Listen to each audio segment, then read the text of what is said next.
Viewers, जब यहाँ कोई पाकिस्तानी आता है और ख़ास तौर पर वो बंदा जो किसी अहम ओहदे पे होता है, चाहे वो किसी भी सूबे का हो, पंजाब का हो, तो हमें बड़ी खुशी होती है और हमें बड़ा अच्छा लगता है उनको वेलकम करते हुए।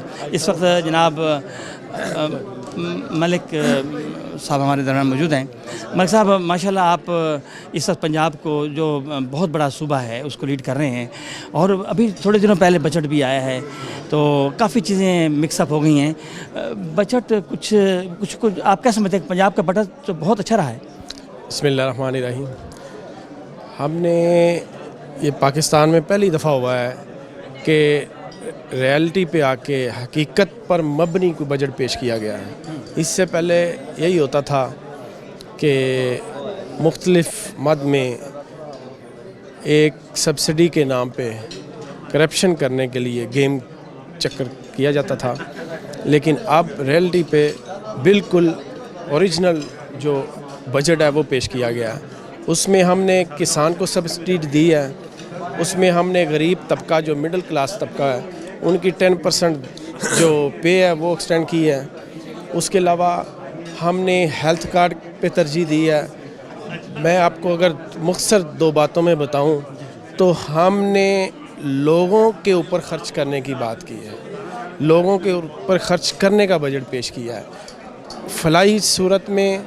और जैसे कि हमने पंजाब में 9 बहुत बड़े हॉस्पिटल बनाने जा रहे हैं, जिना हॉस्पिटल, म्यू हॉस्पिटल के लेवल के, और इससे पहले इन चीज़ों पे बिल्कुल ध्यान नहीं दिया गया।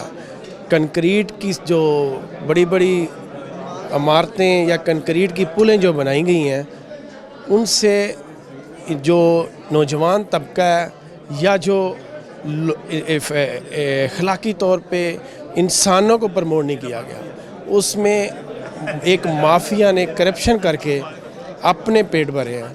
लेकिन हमने ये 9 हॉस्पिटल जो नए बनाने शुरू कर रहे हैं, और उसके बाद हेल्थ का जो हमने हेल्थ कार्ड बनाया है, वो मैं समझता हूँ कि पाकिस्तान की तारीख़ में ऐसा पहले कभी नहीं हुआ।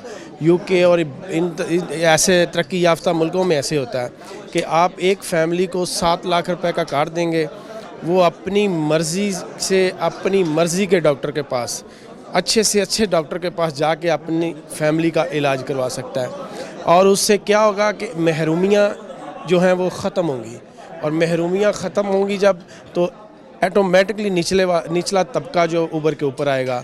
तालीम पे जब हम बात करें तो तालीम हम बराबर की सतह पे तालीमी निज़ाम को तरजीह देने जा रहे हैं कि जो एक गरीब का बच्चा वही स्कूल किताबें पढ़े और एक अमीर का बच्चा है वो भी वही। इससे पहले एक माफिया या एक लीड क्लास जो है वो हर शोबे पे वो इंग्लिश मीडियम स्कूल की सूरत में जब पढ़ते हैं, आगे जाके गरीब का बच्चा जब सरकारी स्कूलों में पढ़ता है, उनकी लिटरेसी में उनके जो बुक्स का जो सिस्टम है वो ऐसा है कि आगे जाके वो जो गरीब का बच्चा है वो बड़ी बड़ी जॉब्स, बड़े बड़े ओहदों पे नहीं बैठ सकता। उसके लिए वो वहाँ जाके फिर महरूमियाँ शुरू हो जाती हैं।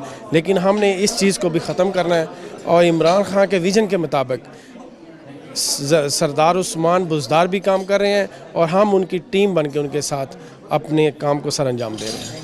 बहुत अच्छी बात की, माशाल्लाह। अच्छा, आखिरी सवाल में इस तरह करूँगा कि आप चूँकि यहाँ पे मैंगो फेस्टिवल हो रहा है कल, और आप दावत पे आए हैं, क्या समझते हैं कि इंशाल्लाह जो पाकिस्तानी चीज़ें हैं या जितने प्रोडक्ट हैं वो किस तरह, आप कोई ऐसा विज़न बताएं जिससे हम यहाँ पाकिस्तानी प्रोडक्ट को ज़्यादा प्रमोट कर सकें? बिस्मिल्लाहिर्रहमानिर्रहीम। मैं समझता हूँ कि हाफ़िज़ शबीर साहब ने ये जो प्रोग्राम रखा है, इस तरह के प्रोग्राम रखने की बहुत ज़रूरत है। ये आम ही नहीं, इसके अलावा मैंगो नहीं, इसके अलावा भी ऐसी कई बेशुमार प्रोडक्ट हैं जो पाकिस्तान में हैं, और पाकिस्तान से कुछ लोग वो ला के किसी और नाम पे भी फ़रोख्त करते हैं, लेकिन वो पाकिस्तान से ही मिलती हैं, पाकिस्तान की प्रोडक्ट हैं। लेकिन इसी तरह जैसे आम है, आम की जो अनवर टोर है, लंगड़ा है, और उसके अलावा जो चौसा आम है, ये देखें अल्लाह ताला ने पाकिस्तान की सरज़मीन को ये एजाज़ बख्शा है कि ये ऐसे आम है कि दुनिया की किसी भी ज़मीन में जाके ये बीज आप लगाएं, लेकिन जो जायका पाकिस्तान में ये देता है پاکستان کی زمین پہ اگ کے یہ ذائقہ دیتا ہے، یہ دنیا کی کسی زمین پہ بھی جا کے اس کو لگا دیں تو اس کا ذائقہ آپ کو اس طرح نہیں ملے گا، ذائقہ چینج ہو جائے گا۔ تو یہی عنایت ہے اللہ کی طرف سے ہمارے ملک کے اوپر، لیکن ضرورت جو ہے وہ اس طرح کے اپنے بھائیوں کی ہے جو باہر کی دنیا میں اپنی چیز کو اپنے نام سے متعارف کرائیں اور ان پروڈکٹ کو لوگوں تک باعزت طریقے سے پہنچائیں، اور ایسی چیزوں اسی سلسلے میں ہم نے بھی اپنی ذمہ داریاں نبھاتے ہوئے ہمیں انہوں نے دعوت دی، اور آج ہم کویت میں ان کے پاس موجود ہیں، اور ہم نے دیکھا کہ انہوں نے ماشاءاللہ بہت اچھا پروگرام ترتیب دیا، جس میں ادھر کی کمیونٹی کے لوگ اور ادھر کے جو کویت کے لوگ ہیں انہوں نے بھی کافی تعداد میں جو شرکت کی۔ تو میں سمجھتا ہوں ان چیزوں کی پاکستان کو بہت ضرورت ہے۔ بہت شکریہ سر، آپ نے بہت اچھی معلومات بتائیں، تھینک یو سر۔